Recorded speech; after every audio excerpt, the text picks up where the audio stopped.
Hey, Swifties, it's Rachel. So today I'm kind of just going to be doing a emotional long live the 1989 era video because the era is officially over, guys. I'm gonna try really hard not to cry, but it might be hard because this era has absolutely changed my life. I began this era. My dad and I had decided that we were going to go take a trip to Nashville, Tennessee, because it was a dream of mine since the Speak Now era. And that night of the live stream, I was sitting in a Nashville hotel. I remember like it was yesterday. And yeah, on the way there, I blasted her debut album, Fearless, Speak Now, Red, but that night, when we drove around Nashville, I was blasting Shake It Off. And I was like, this is the beginning. Um, and I remember Taylor saying in the live stream, and I want to meet as many of you this era as possible. And little did I know that a year later I would meet Taylor. And that she would know who I was, and that she'd go check up on me on my blog for her, and she'd follow me, and she'd care about what I was doing, and I'd hear her say, "Rachel, my buddy," with her arms out to me and walking to me fast in heels and hugging me in a hug that I wish that I could get back. I would take back for anything because I miss it so much. I The line from 1989, "I bet these memories follow you around.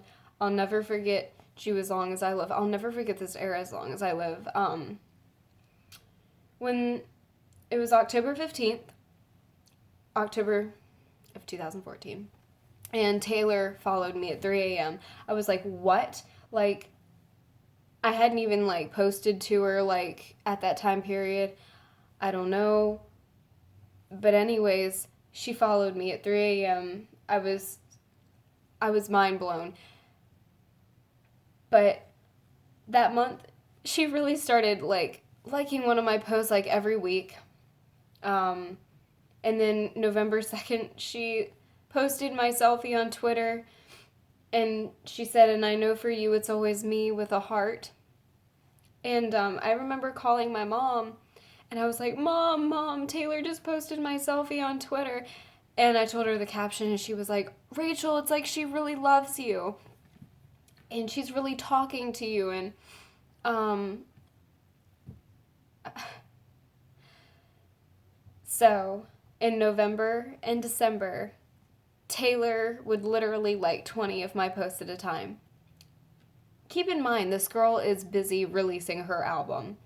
She's doing radio shows, she's doing all these interviews, but yet she still made time to go like some of my posts and pay attention to me. Um, and I couldn't believe it. I would come home and I would see all that and was like, are you kidding me right now? Like, this.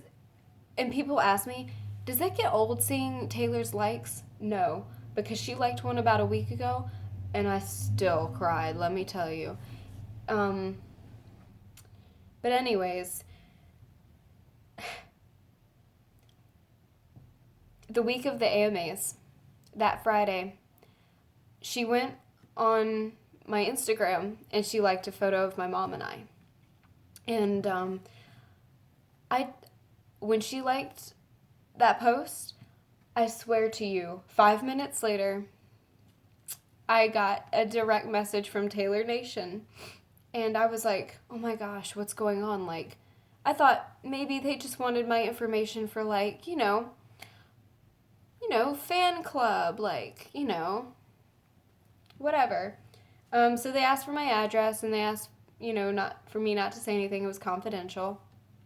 Of course, I can talk about it now because, anyways, so nothing happened for about 2 weeks. And I was like, okay, that's cool. Like, but in the meantime, Taylor was still on my blog, liking all these photos and posts, and I was really enthusiastic about her performing at the Victoria's Secret fashion show because I was really excited. Like, anyways, because she always puts on really good performances there. She puts on good performances anyways. You all know what I'm saying. I'm rambling. Sorry. Anyways, so, I remember I was getting ready for my chorus concert, and I was in my room, and all of a sudden, I get an email and a direct message. I was like, it's from Taylor Nation again. Okay. And they said, you have something arriving at 8:30 a.m. in the morning. Will somebody be home to sign? And you can't say anything about it until it happens and all. And I was like, oh my God, because I had heard the stories of the other Christmas people. And I was like, this can't be happening to me.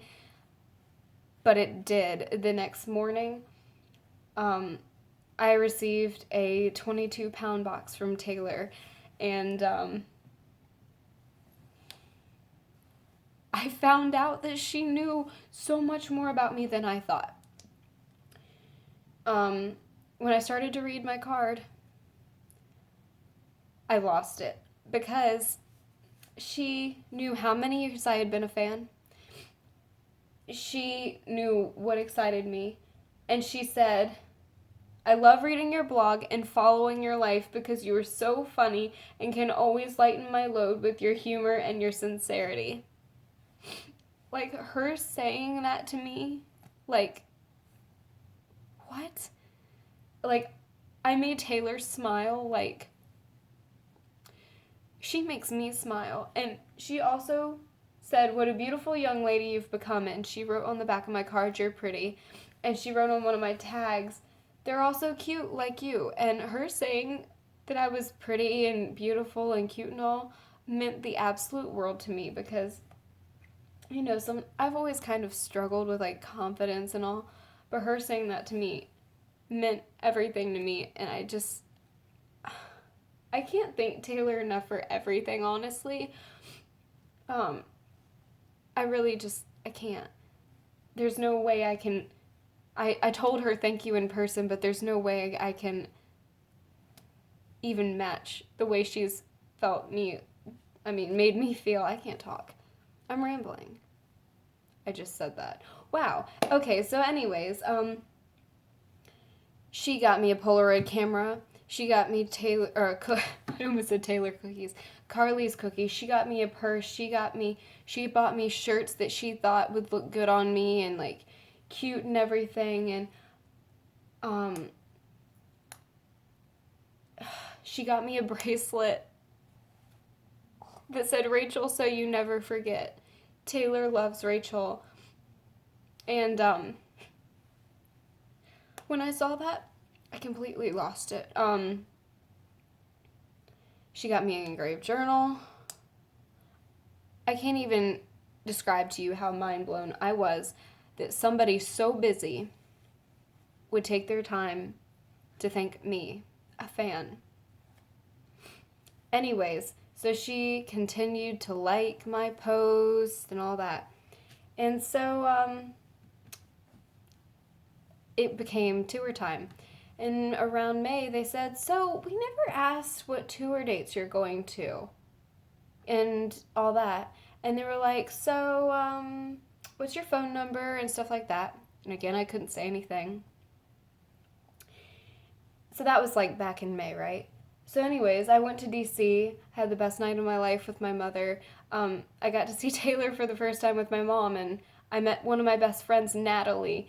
And I danced the night away, and just Taylor was right in front of me. I was in the back of the stadium, and I watched everybody have all the light-up bracelets, and it was absolutely magical.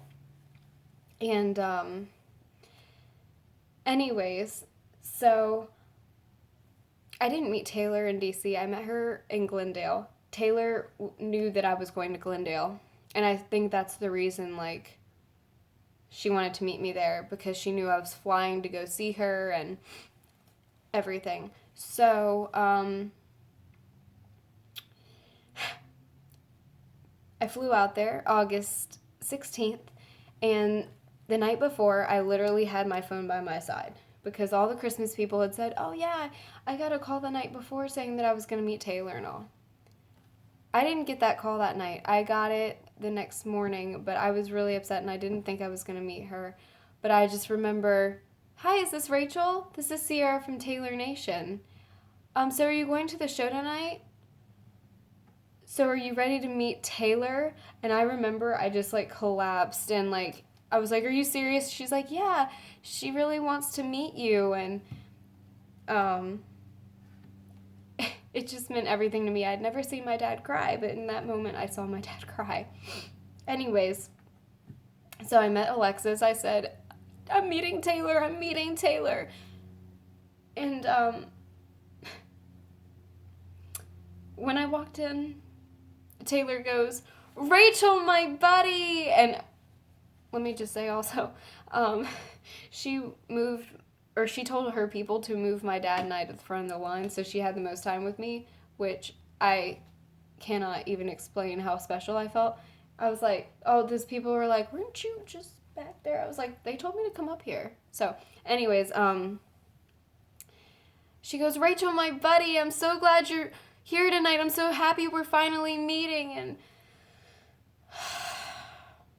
it was just really special. And she hugged my dad, and just feeling her hug me, like, that was something I had wanted for so long. And it finally happened because Taylor wanted it to happen. She wanted to meet me, and I cannot believe that. Anyways, so I told her thank you for the presents and everything, and she said, oh, you're welcome, and she kept doing this, and I showed her my bracelet, and she was really happy I was wearing my bracelet. But let me just say our girl is very happy. I felt the inclination to tell her that I was very happy for her and about Calvin. And now looking back on that, I am really happy that I took that moment to say I'm really happy for her, because the other night at the iHeartRadio Music Awards, she said it on live television how for the first time that she had somebody to come home to when the spotlight was off, and she wanted to thank Calvin for that. And she is so happy, and honestly, that means everything to me. And anyways, those were just some of my highlights from the 1989 era. And I mean, I just remember like staying up late to hear Out of the Woods when it came out and everything, and you know, like, oh my gosh, Joy got loft, Abby got loft, like, no kidding. And like, anyways, guys, I'm rambling, but most of all, I wanted to say, Taylor, if you're watching this, thank you so much for everything, not only in this era, but everything you've ever done. Thank you for making me feel so appreciated and so loved, and thank you for always being there. Even if you aren't by my side, you are with me. Oh, again, I'm being stupid. Anyways, thank you for wanting to meet me, and thank you just for everything. Thank you for giving me the best nights of my lives. Thank you for introducing me to some of my best friends. Thank you for inspiring me to cut my hair short, because everybody likes it short. That is beside the point. Anyways, Taylor, I'm really happy that you're so happy right now, and I just hope that that doesn't go away. And I will never forget anything that happened in this era or in general. I'll never forget you as long as I live. I bet these memories follow me around. Taylor, thank you for absolutely everything, and long live the 1989 era. I love you guys. Bye, and I love you, Taylor. Bye, buddy.